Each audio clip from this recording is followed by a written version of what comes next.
So tell me a little bit about yourself. Why don't we start with introduce yourself, maybe then we can move, Rakesh. So, Middleton, my name is Rakesh Gupta. I had customer services and experience at Panasonic Electric Works. So, Panasonic Electric Works is basically electrical arm of Panasonic. So, we are into switches, switchgear, lighting, both domestic, professional, solar, fan, EV business. So, a lot many new traditional businesses, historically known as Anchor by Panasonic, and then with the new businesses which Panasonic is incubating into under its life solutions category. Okay, Then okay. about myself, I have started off my career almost 23 years ago. Throughout, I've been into customer services and experience. Have been great organization like Airtel, Tata Sky, Usha International, Group SEP France. So these have been some of the organizations I have been fortunate enough to work for. Oh, lovely, lovely. So thanks, Rakesh. So as you know, I started my corporate journey long back, and after 32 years of serving multiple corporates globally, I then decided to hang my boots and start my own company where we are doing a lot of marketing services. And one of the areas where I do is I am a consultant to an advisor to CXLET, where I run the show from CXLET perspective, from a perspective of giving them the right kind of advice, work with the team, and move forward. So I think CXLET, our endeavor is to bring all the CX professionals right up to the front, right, and provide a kind of a platform where CX professionals like you can interact with other CX professionals, other interact with technology providers, and interact with various other like people, and be on the forefront and have that discussion going around this area because there's nothing in the CX community. So the idea is to build that CX community so that we can continue with that, right, Rakesh? Definitely. Okay, good. So this will basically be, I don't want to make it like a Q&A. I'll be more of a discussion oriented, right? But I think before I start the question, I just want to understand a little bit so that it will help me frame my questions. So who are your customers? Are they channels or are they end consumers like you and me? So we are working in B2C, B2C, B2B, and B2B spaces, all three of these spaces. So we are selling directly to the consumers who are using our electrical construction materials for their houses. Then we are selling through our dealers, distributors, C&F agents as well. And then we are selling to the B2B clients like, builders or architects or through, specifiers, or there are government contractors, government projects. So all three of them, are a set of consumers wherein we are providing services and products to. Okay, okay, got it. Okay, so let's. I think that I understood it now clearly, so that I can articulate my questions accordingly. So CX is undergoing a lot of transformation, right? Customers are becoming demanding. There's a lot of requirements happening there. Customers become more knowledgeable. There is internet for them. They could search a lot of things. How do you ensure that the customer support which you are providing to your customers is responsive in addressing their concerns, their issues, their inquiries? How are you ensuring that? And have you developed some kind of an ecosystem or a technology piece to ensure that? So, Murali, post-COVID, there has been sea changes in the consumer behavior. So, consumers are expecting organizations to be more responsive than ever. They want their, responses like anything. So, at Panasonic, we have done multiple, things to make sure that our responses to the consumers are fast as well as, relevant to their queries as well. So, we have set up multi-channel support systems, all those chatbots at WhatsApp, on through social media channels, live chat, mobile applications, contact center in multiple languages. So these are the things which we have done to ensure that our consumers can get in touch with us hassle free at any given point of time in their language of in their convenient language.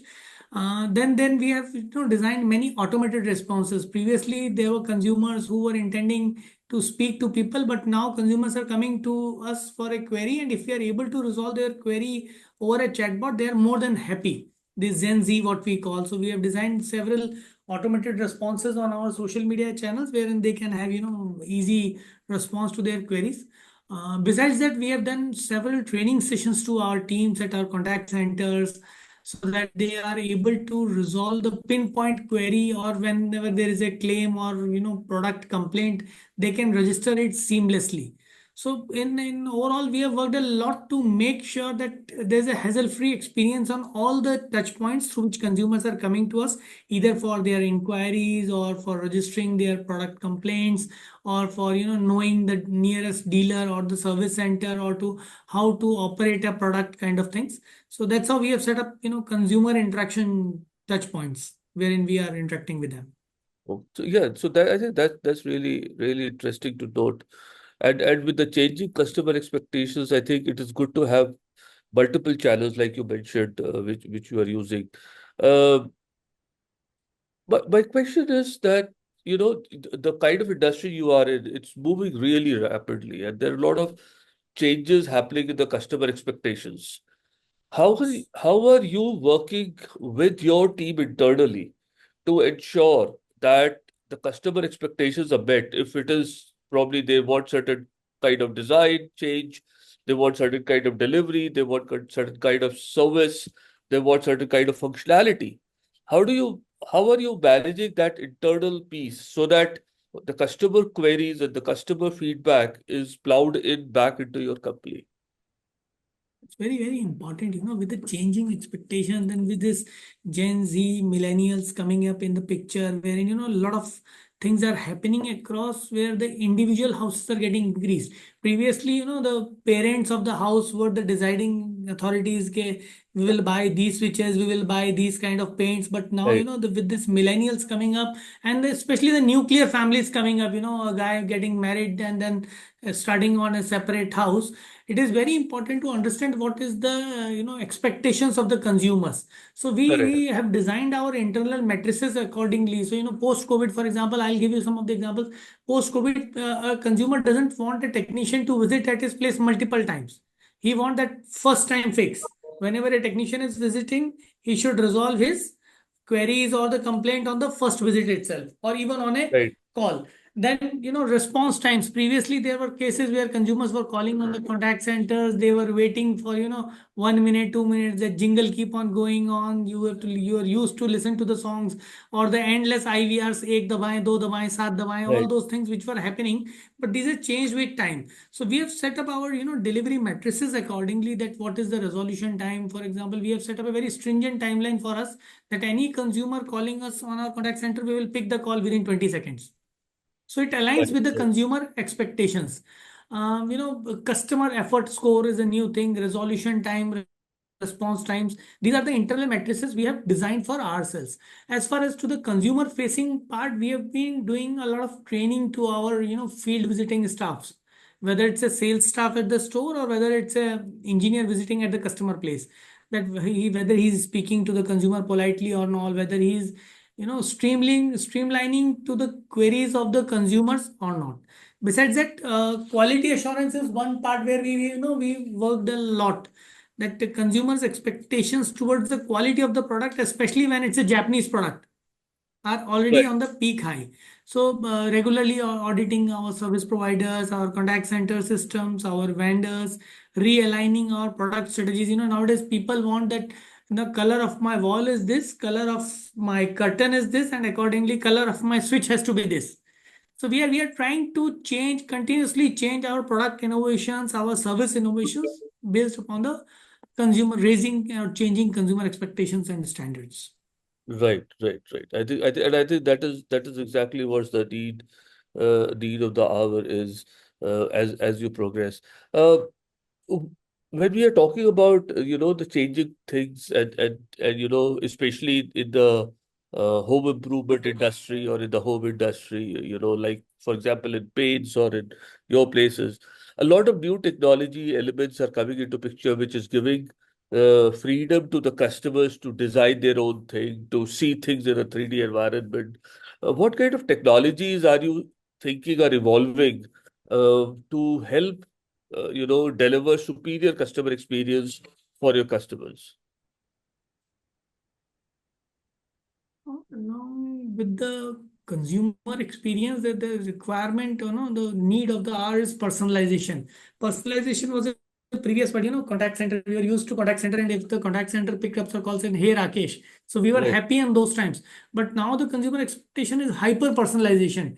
They expect that we derive outcome from the previous conversations which consumer had with us, and how we can personalize his current interaction based upon the previous conversations with us. So we train our staff to empathize with the consumer concerns, provide effective solutions. If a customer is facing an issue with the product, our staff tries to first understand that whether he is doing something wrong, or there is actually a issue with the product.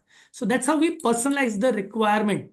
And being a Japanese organization with lot many customers needs first approach, we have changed our support hours at the contact center. We have changed our way we tune to our consumers. As AR and VR you have mentioned, we have tried this AR and VR on the two fronts. First, the consumer can visualize it, whether how this kitchen will look in my house, how this switchboard will look Right. into this scheme of color of curtain in my house. So we are doing this very AR and VR options to the consumers. This helps to make an immediate buying decision by the consumer. He can make a decision immediately. He can compare over the e-commerce. Thirdly, for organization also, it is helping that the returns are getting lesser now. So if we are Right. providing exact solutions to the consumer, he buy the exact product what he need, and thereby reducing the returns. Besides that, we have developed our own CRM also, which track customer interactions, provide personalized services to them, and this information is available to our support staff or to the field staff whenever they are visiting or interacting with the consumers. Right, right. And what kind of the retention strategies, right? Because retaining customer is really extremely important. And I mean, when a customer buys a switch, normally it doesn't happen when he's buying the next time. It may be after 10 years or 15 years, right?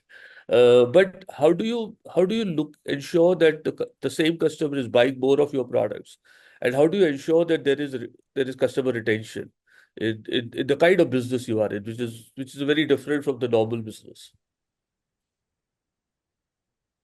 Yes. So consumer retention, he may not be buying the same switches, but whenever a consumer is going for a fan, for example, or he's going for a water heater, or he's going to install a solar at his place, or he's going to, buy a lighting product or buying a accessory. So the consumers, repeat consumers is equally important as it is there for the whether telecom or DTH industry. Repeat consumer is in our industry is also very important.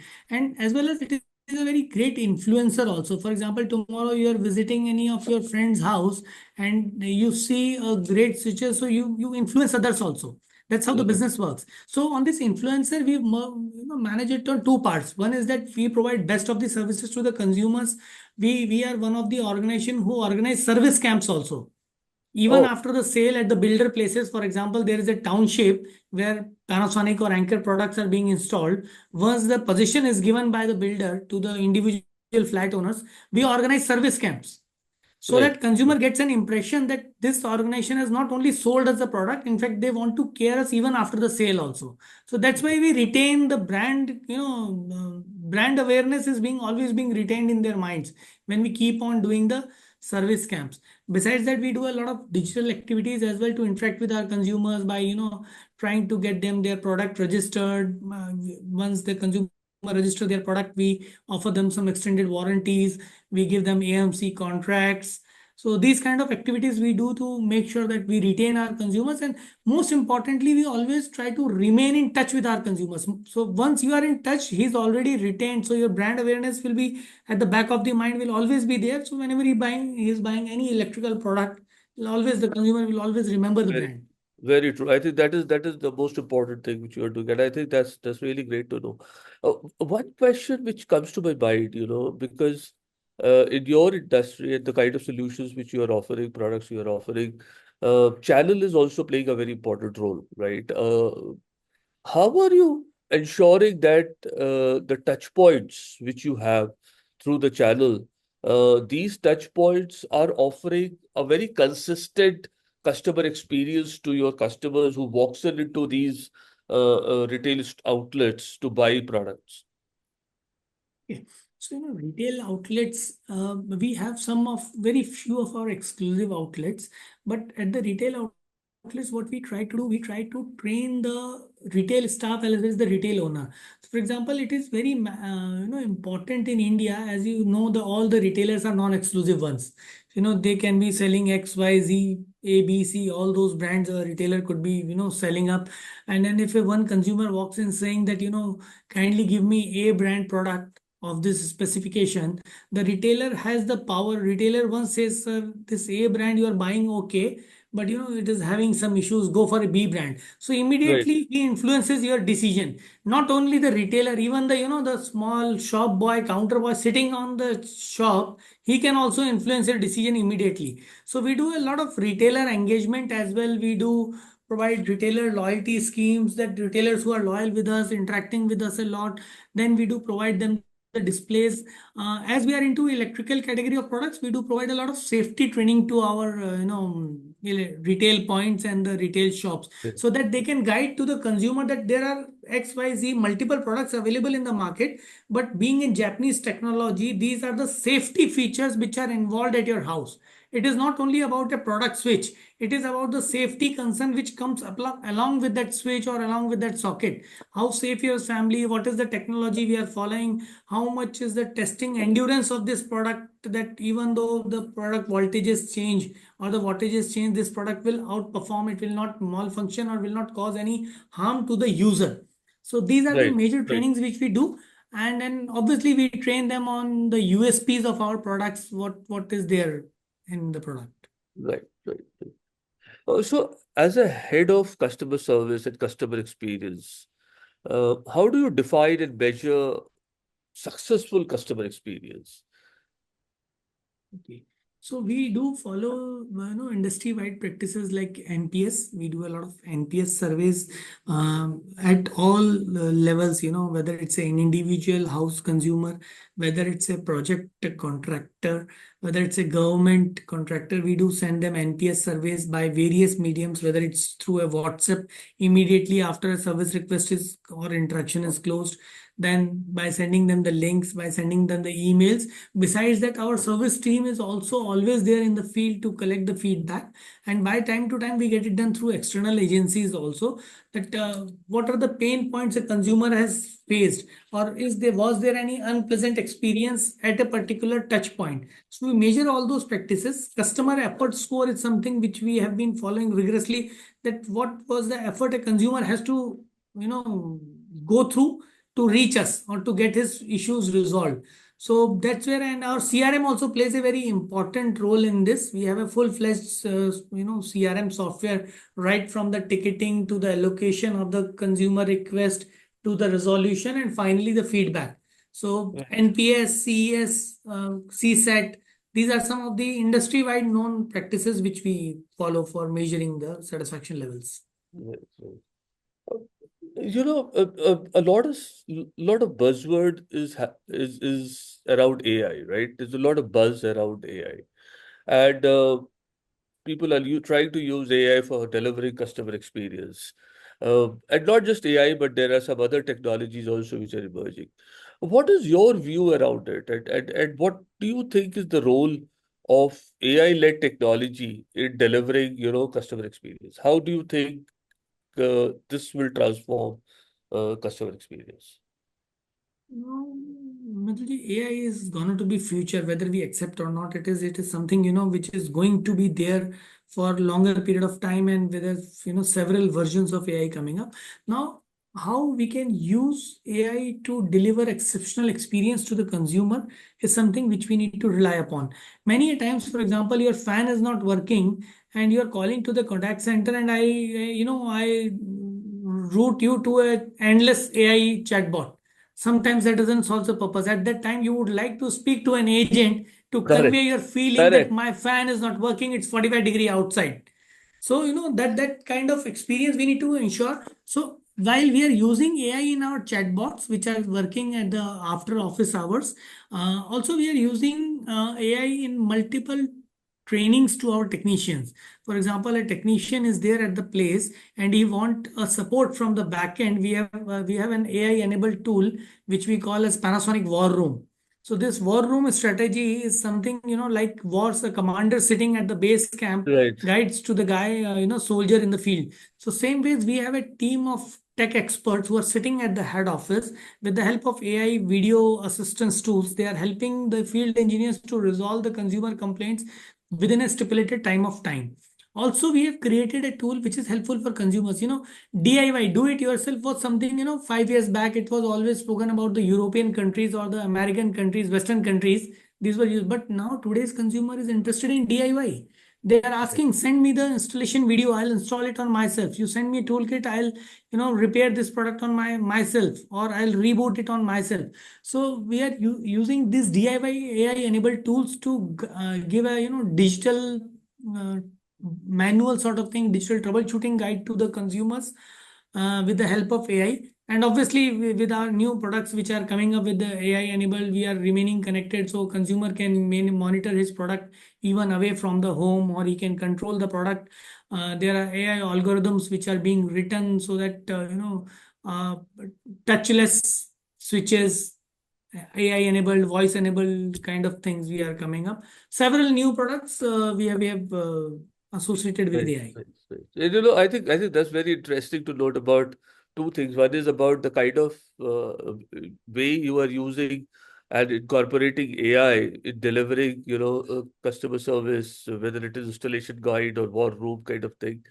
And also, you mentioned about the human interface, where someone, some type person really wants to talk to a human being, and I think I completely agree with you on that piece as well. And that human AI interaction is something which is probably necessary to deliver a good CX. Uh, my last question to you, Rakesh, would be anything which you think the last 4 or 5 years, which you think are the trends which are emerging, which will reshape the way customers will interact with the companies like you, or companies like you will deliver customer experience, in the coming 2, 3, 4 years. What are those trends which are emerging based on the technology, based on the your experience in the last few years? So, there are few trends which has emerged very drastically in last 3 4 years. First is that you have to be near to the consumer. Previously, it was okay that you were providing consumer services in 6 days, 7 days, or you were resolving the queries and automated email going, we will resolve your query after 48 hours. That's not the case now. The consumer wants a revert then and now. So this is first difference which we have seen. The response level expectation has grown multifold in the last 2 3 4 years. Secondly, the consumer wants resolution at his preferred time, at his preferred location, in his preferred language, or the preferred medium. A consumer was, bound to call the contact center, but today he can come from anywhere. We have seen people asking for a, dealer shop on an Insta post. The organization has sent a marketing campaign. We have started a marketing campaign, and consumers asking the dealer shop, okay, this is a product which I can see, but where it would be available very near to me, this is my pin code. So the consumer medium has also changed. He can come from anywhere, and you have to be aware, awake for the consumer, so that you can respond to him on time. Third, Right, very important, which I have already mentioned, the DIY culture. Now the consumer want to try it himself. So the AR, VR tools, the color combinations, all those things have been, a changing trend in the electrical industry. And fourth, very important thing, now consumers are aware about the safety guidelines also. They're asking questions related to safety, whether this product is safe for me, whether it is following the BEI guidelines, whether it is following the ISI guidelines. For example, BLDC fans, the energy efficient fans. right, Now, previously consumers were not aware of it, but now they are asking for it. How much electricity will it save for me if I run it for 8 hours in a day? How much is the quantum of electricity it will save us for an year? So these right, kind of things, tech savvy consumers are, getting more frequent now, especially right. in the tier two, tier three towns, rather more than the tier one towns. Oh, Third, one very important point now, as I mentioned, the time of consumers, most of the consumer interactions are happening either the post office hours or during the weekends.